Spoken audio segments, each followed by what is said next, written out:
Chapter 16. I dreamed. I watched him curiously. His strangeness intrigued me. I knew he wasn't allowed to be here, but he wasn't causing any harm, so I didn't feel the need to report his presence. Yet.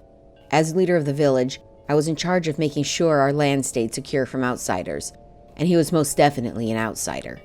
Through my magic mirror, I saw him dismount his horse and lead it to the small lake. The waterfall that fed it was roaring powerfully.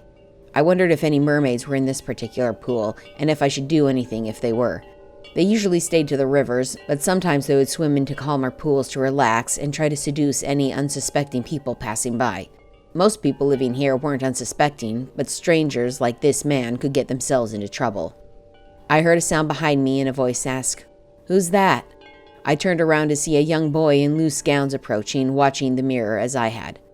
"I don't know. He stumbled into our forest somehow." "What are you going to do?" He spoke to me, but watched the mirror. "Nothing, for now. Perhaps he will find his own way out. If he comes closer, though, I'll have to report him." "Can't you just lead him out without getting anyone else involved?" he asked. I considered. Perhaps. For now, though, I'll watch. Then it was as if I was flying through the mirror into the forest until I was watching the man from behind a tree. It was dusk now. We weren't at the lake anymore. He was sitting in front of a fire in a clearing. I stepped around the tree into the man's line of vision.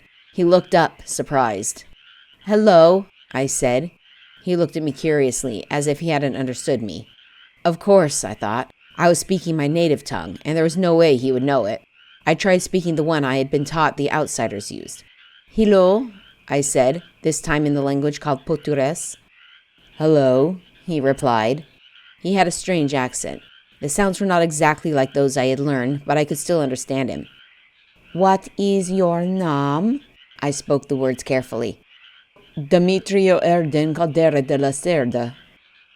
I stared at him blankly. "Dimiro what?" He chuckled, smiling. "Demetrio," he said slowly. "Demetrio," I mimicked just as slowly.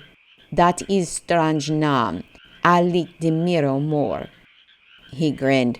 "Okay then, you may call me Demiro. And what is your name?" "Amina," I said, using the name I went by when I was a child. "Amina. That is a very interesting name." I tried to decide if he meant it as a compliment or not, but before I could, he continued speaking. "Do you want to sit down?" I nodded, and he stood up, offering me the blanket he had been sitting on. I considered for a moment, then shook my head. "Sit with me," I told him. "The blanket is large enough to share."